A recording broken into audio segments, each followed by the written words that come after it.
त्रयोदशो अध्याय। जो उदय काल के सूर्यमंडल सी कांति धारण करने वाली है, जिनके 4 भुजाएं और 3 नेत्र है, तथा जो अपने हाथों में पाश, अंकुश, वर एवं अभय की मुद्रा धारण किए रहती है, उन शिवा देवी को मैं ध्यान करता हूँ।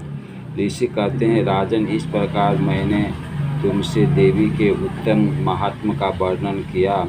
जो इस जगत को धारण करती है, उन देवी का ऐसा ही प्रभाव है। वे ही विद्या उत्पन्न करती है। भगवान विष्णु की माया रूपी उन भगवती द्वारा ये वैश्य तथा अन्याय विवेकी जन मोहित होते हैं। मोहित होते हुए भी तथा आगे भी मोहित होंगे।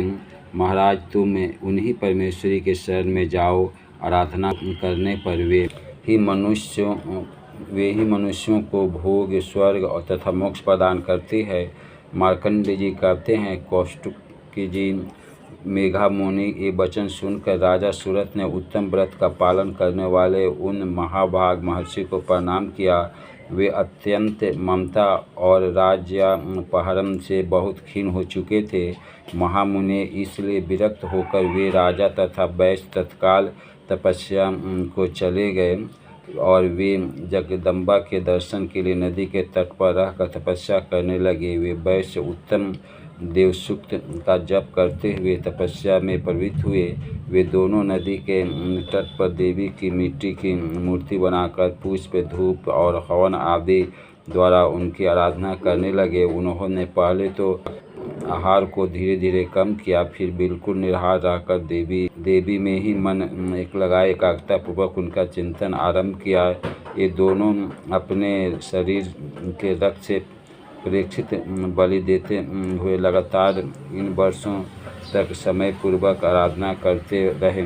इस पर प्रसन्न होकर जगत धारण करने वाली चंडिका देवी ने प्रत्यक्ष दर्शन देकर कहा। देवी बोली, राजन तथा अपने कुल का आनंदित करने वाले वैश्य, तुम लोग जिस वस्तु की अभिलाषा रखते हो वह मुझसे मांगो, मैं संतुष्ट हूँ, अतः मैं तुम्हें वह सब कुछ दूंगी। मार्कंडेय जी कहते हैं, तब राजा ने दूसरे जन्म में नष्ट न होने वाले राज मांगा तथा इस जन्म में शत्रुओं की सेना को बलपूर्वक नष्ट करके पुनः अपना राज प्राप्त कर लेने का वरदान मांगा। वैश्य का चित्त संसार की ओर से क्षीण एवं विरक्त हो चुका था और वे बड़े बुद्धिमान थे, अतः उस समय उन्होंने ममता और अहमता रूप शक्ति नाश करने वाला ज्ञान मांगा। देवी बोली, राजन, तुम थोड़े ही दिनों में शत्रुओं को मार करके अपना राज प्राप्त कर लोगे।